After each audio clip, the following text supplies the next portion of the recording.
రాహుల్ గాంధీ నాయకత్వం, కాంగ్రెస్ పార్టీ, శర్మారెడ్డి గారి నాయకత్వం. నా పేరు శాంతయ్య. నేను కాంగ్రెస్ పార్టీలో దాదాపు 25 సంవత్సరాల నుంచి నేను పనిచేస్తున్నాను. దాదాపు 4 PCCల కింద నేను పనిచేశాను.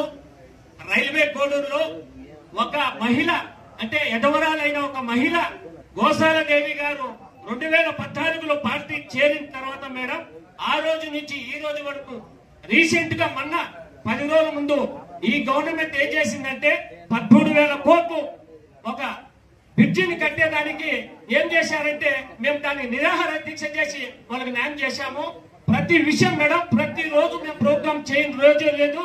ఏదో ఒక ఇష్యూ మీద పోలీస్ స్టేషన్ గానీ, MR ఆఫీస్ గానీ, లేదంటే ఈ సూపర్ 6 మీద గానీ, ముందు ఫస్ట్ ఏంటంటే మేడం, మీరు వచ్చిన తర్వాత కాంగ్రెస్ పార్టీలకి ఫస్ట్ దడ పుట్టింది వైఎస్ఆర్ కాంగ్రెస్ పార్టీకి. నేను చెప్తాది తర్వాత కూటమి ప్రభుత్వం ఉనుకుతుంది. ఇప్పుడు శర్మిలారెడ్డి వచ్చారు, మేము ఎక్కడ పోయినా కూడా ధైర్యంగా మీ పేరు చెప్పుకొని మేము ప్రోగ్రామ్ చేస్తున్నాం మేడం. కావాల్సి ఉంటే జిల్లా అధ్యక్షుని అడగండి. ప్రతి నిత్యం మేము ప్రజల్లో ఉంటాము, ప్రజల కోసమే పనిచేస్తాం. కాంగ్రెస్ పార్టీని ప్రతి గ్రామానికి పోయి మేము ఉద్యోగపరిచి కమిటీలు వేసుకొని మేము అందరం కలిసి కట్టుగా మేము రైల్వే కోడూరులో పనిచేస్తున్నాం మేడం. మీ ఆదేశాల మేరకు ఇంకా మేము ముందుకెళ్లి కాంగ్రెస్ పార్టీ ముందుకు పోతే మా శర్మిలారెడ్డి గారు సీఎం గా అయితే ఈ రాష్ట్రం బాగుపడుతుందని ప్రతి కుటుంబానికి మేము చెప్తున్నాం. రాజశేఖర రెడ్డి బిడ్డ మళ్ళీ వచ్చింది.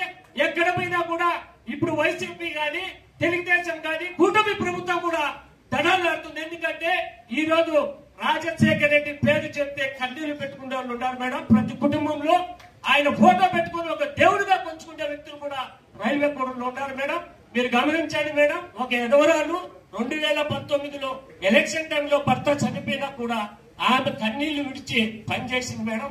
అదే విధంగా ఇప్పుడు కూడా ఆమె పని చేస్తాను, ఎందుకంటే ఒక మహిళగా చెప్తాను మేడం.